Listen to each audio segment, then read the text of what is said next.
सुप्रभात बच्चों, हिंदी की कक्षा में आपका स्वागत है। हम लोग कहानी पढ़ रहे थे भाग्य के भरोसे। पिछली कक्षा में हमने ये कहानी आधी कर ली थी। आज हम उसके आगे का हिस्सा पढ़ेंगे। हमने इस कहानी में अब तक पढ़ा था कि किस प्रकार तीन मछलियाँ जो इस नदी में रहती हैं वह अपने अपने विचार प्रकट करती हैं कि हमें अपने आप को मछुआरों से किस प्रकार बचाना चाहिए।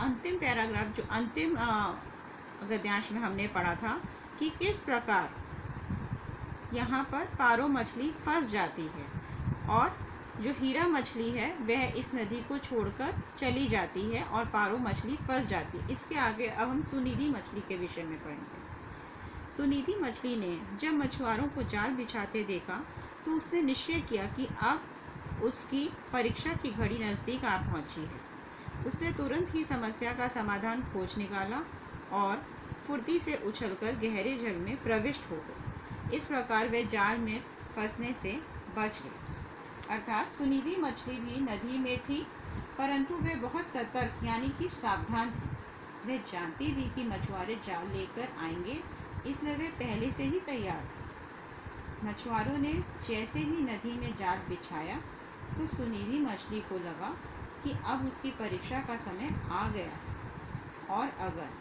अब उसने अपनी बुद्धिमत्ता का प्रयोग नहीं किया तो वह मारी जाएगी।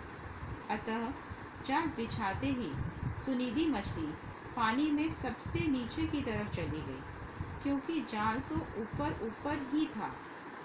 तो दूसरी मछलियां जाल में फंस गई यानी कि पकड़ी गई और ऊपर में रहने की वजह से सुनिधि मछली जो कि पानी में नीचे की तरफ थी, गहरे जल में थी, वह बच गई और जाल में नहीं फंसी। बच्चों, सच यह है, लोग भाग्य के भरोसे रहते हैं, स्वयं परिश्रम नहीं करते। वे पारो मछली की भांति कष्ट भोगते हैं। दूसरी श्रेणी में सुनिधि मछली की भांति वह लोग आते हैं जो संकट का सामना करने के लिए तैयार रहते हैं। ऐसे बुद्धिमान व्यक्ति अपनी बुद्धिमानी से समस्या का समाधान करते हैं। तीसरी श्रेणी में हीरा मछली की तरह वह लोग आते हैं जो विपत्ति के आने से पूर्व ही उसका निदान कर लेते हैं। ऐसे व्यक्ति सदैव सफल होते हैं। तो बच्चों, लेखक कहना चाह रहे हैं कि सच बात तो यह है कि जो लोग परिश्रम नहीं करते या मेहनत करने से भागते हैं, वही व्यक्ति भाग्य को कोसते हैं या भाग्य के भरोसे रहने वाले व्यक्ति जीवन में सदैव कष्ट पाते हैं। कुछ लोग सुनिधि मछली की भांति होते हैं जो जीवन में आने वाली हर परिस्थिति, कठिनाई का डटकर सामना करने के लिए सदैव तैयार रहते हैं और घबराते नहीं। ऐसे समझदार व्यक्ति जो अपनी बुद्धि पर हमेशा नियंत्रण रखते हैं, वे हर समस्या का हल ढूंढ लेते हैं और सफलता के रास्ते पर चलते हैं।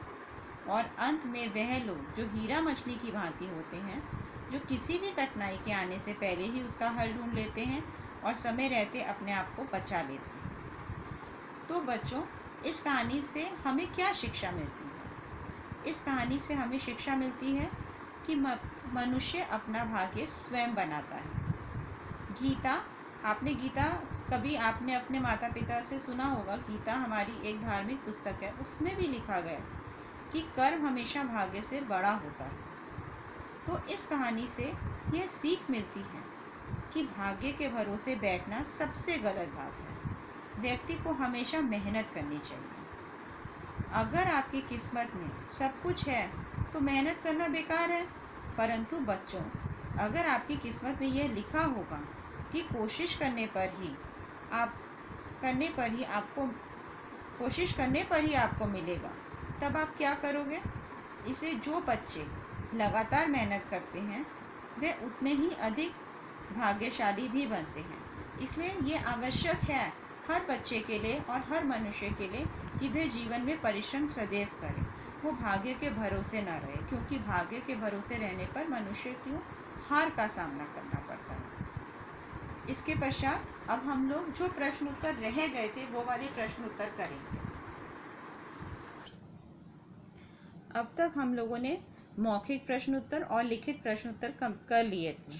इसके पश्चात हम लोग दीर्घ उत्तरीय प्रश्न करेंगे। दीर्घ उत्तरीय प्रश्न में हम लोग पहला प्रश्न और तीसरा प्रश्न कर चुके हैं। आज हम दूसरा प्रश्न और चौथा प्रश्न करेंगे। दूसरा प्रश्न है, सुनिधि मछली ने समस्या का समाधान किस प्रकार किया। तो सुनिधि मछली ने किस प्रकार समस्या का समाधान किया, आप यहाँ पर देख सकते हैं कि वह गहरे जल में प्रवेश कर गई। इस यहाँ पर दिया गया है, आप यहाँ पर स्वयं से इस बार ढूंढेंगे और उसका उत्तर लिखेंगे। चौथा प्रश्न है, हमें आने वाली परिस्थिति का सामना डटकर करना चाहिए।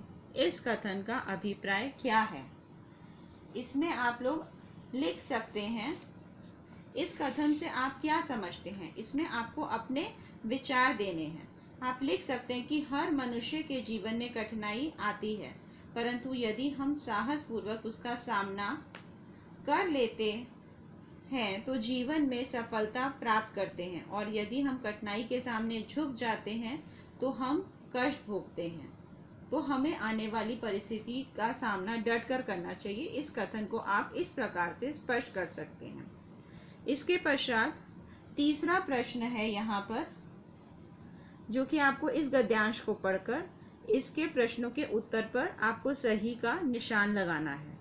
तो ये गद्यांश आपकी किताब में से ही है। ये गद्यांश मैं आपको किताब में पढ़कर आपके पाठ में से मैंने पढ़ा और आपको समझाया है। सिर्फ इसमें सही का निशान लगाना है, जो कि आप स्वयं कर सकते हैं। कहानी का नाम है, किसकी बातें सुनकर मछली डर गई। इस प्रकार के सरल प्रश्न हैं, तो आप ये स्वयं से करेंगे और ये आप पुस्तक में करेंगे। जो प्रश्न उत्तर है सिर्फ वही पुस्तिका में लिखेंगे, ये आप किताब में ही करेंगे। इसके पश्चात मूल्यपरक प्रश्न है। पहला प्रश्न है, आप किसे अधिक महत्व देते हैं, भाग्य को या परिश्रम को, और क्यों। अभी मैंने आपको समझाया था इस प्रश्न को। आखिर में जब मैंने कहानी का अंत किया, जब समाप्त हुई, तो मैंने आपको समझाया कि हमें किसको अधिक महत्व देना चाहिए। तो आप इसमें अपने मत लिखेंगे कि आप किसको सबसे अधिक महत्व देते हैं। अधिकतर हर व्यक्ति अपने परिश्रम को अधिक महत्व देता है, क्योंकि जो व्यक्ति परिश्रम करता है, भाग्य भी उसी का साथ देता है। इसलिए आप लोग इसमें अपने विचार लिखेंगे। दूसरा प्रश्न है, किसी भी समस्या का समाधान आप कैसे करते हैं। किसी भी समस्या का समाधान आप कैसे करेंगे।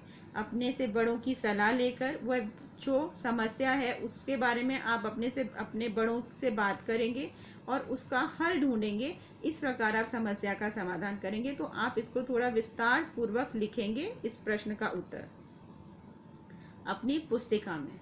इसके बाद व्याकरण भाग हम लोग करेंगे आज। व्याकरण में पहला प्रश्न है, आप लोगों को उपसर्ग और प्रत्यय बताने हैं। उपसर्ग कैसे कहते हैं और प्रत्यय किसे कहते हैं, ये आप जानेंगे। जब हम किसी शब्द के आरंभ में कोई शब्दांश लगाते हैं और उसके अर्थ में परिवर्तन हो जाता है तो उसे उपसर्ग कहते हैं। यानी कि कोई भी शब्द, यानी पुत्र दिया है, उसके आगे सु लगा दिया, तो पुत्र के आगे सु लगाने से सुपुत्र हो गया, और आगे में जब एक अक्षर लगा या शब्द लगा और जब उस दूसरे शब्द में परिवर्तन आ गया तो वह उपसर्ग हो गया, यानी सु उपसर्ग हो गया।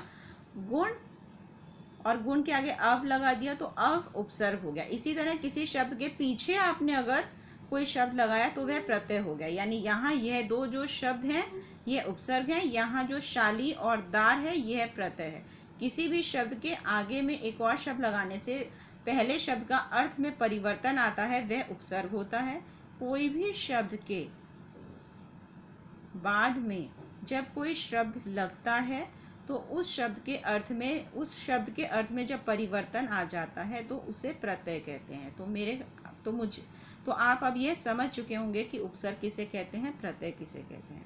पहला प्रश्न है, नीचे दिए गए उपसर्ग व प्रत्ययों में से नए शब्द बनाए। यानी यहाँ शब्द दिए गए हैं, उपसर्ग आपको ढूंढ के यहाँ पर लिखने हैं और यहाँ पर आपको लिखना है प्रत्यय और उसके बाद पूरा शब्द बनाना है। सु जोड़कर निधि यानी सुनिधि। तो प्रेम में आप लोगों को यहाँ से ढूंढने हैं उपसर्ग भी प्रत्यय भी। तो पहला होगा, दूसरा होगा प्रेम में सप्रेम, तो यहाँ आप लिख देंगे सप्रेम। इसके पश्चात है प्रसन्न में लिख देंगे अप्रसन्न, पसंद में लिख देंगे नापसंद। यहाँ ये स शब्द दिए हुए हैं, स अ ना शब्द। इसके बाद आप यहाँ पर आएंगे, प्रत्यय बनाना है, साहस दिया है, प्रत्यय लगाएंगे पूर्वक, साहस पूर्वक हो गया। भय के साथ भीत लगा देंगे, भय भीत हो गया, यहाँ भयभीत लिखेंगे।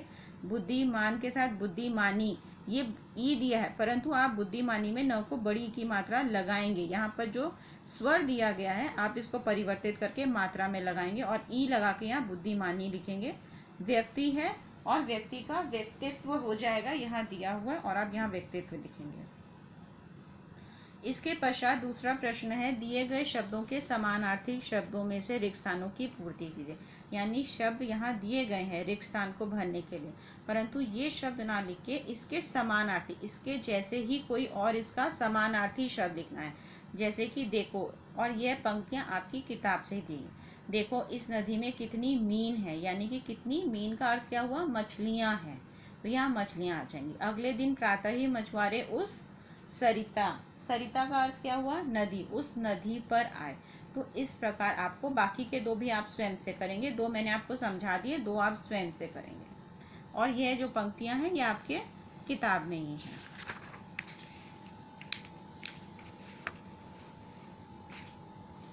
इसके पश्चात तीसरा प्रश्न है, दिए गए शब्दों के अर्थ समझकर उनके वाक्य लिखें। एक है और, यानी एक और देखना, तरफ, और यानी कि दो व्यक्तियों के बीच में, माता और पिता, भाई और बहन। तो हम किस तरह से, पहला और है, एक तरफ है, जैसे मैं विद्यालय की ओर जा रहा हूँ। मैं उदाहरण के तौर पे आपको समझाती हूँ, और में मैं विद्यालय की ओर जा रहा हूँ। और दूसरा और है, उस पर आप वाक्य बना सकते हैं, राम और श्याम मित्र हैं, राम और श्याम मित्र हैं। तो इस तरह से मैंने आपको एक उदाहरण दे दिया है, बाकी का आप स्वयं से करेंगे। फिर दिन का दिवस है, दीन का गरीब है, बात का बातचीत है, वाद का हवा है, परिणाम का नतीजा है, परिमाण का मात्रा है। बाकी के वाक्य स्वयं से बनाएंगे। एक उदाहरण मैंने दे दिया, आप लोगों को वाक्य बनाने आते हैं तो आप स्वयं से वाक्य बना के पुस्तक में लिखेंगे, पुस्तिका में नहीं करेंगे। चौथा प्रश्न है, बाईं ओर दिए गए शब्दों को समझकर उनके सामने वाले शब्दों को पूरा करें। यानी कि यहाँ पर शब्द दिए हैं, उनको समझकर आपको यहाँ पर उनके जैसे शब्दों को पूरा करना है, यानी कि इनके जैसे ही शब्द यहाँ लिखने हैं। जैसे जांच, इम्तिहान, यानी कि परीक्षा आपने लिखा, तो तकलीफ का आप क्या लिखेंगे, कष्ट, नसीब का लिखेंगे भाग्य, हिम्मत का लिखेंगे साहस, और हालात का लिखेंगे परिस्थिति। तो इस तरह का शब्द आप बनाएंगे और लिखेंगे।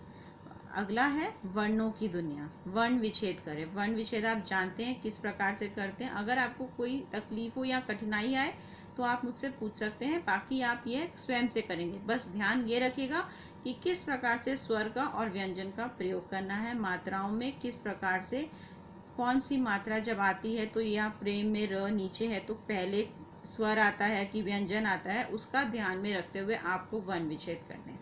तो आज की कक्षा हमारी यहीं समाप्त होती है। हमारा पाठ 2 पूरा हो चुका है, समाप्त हो गया है। अगली कक्षा में हम नया पाठ करेंगे, नया अध्याय पढ़ेंगे, और कोई कठिनाई आने पे आप मुझसे सवाल कर सकते हैं। धन्यवाद।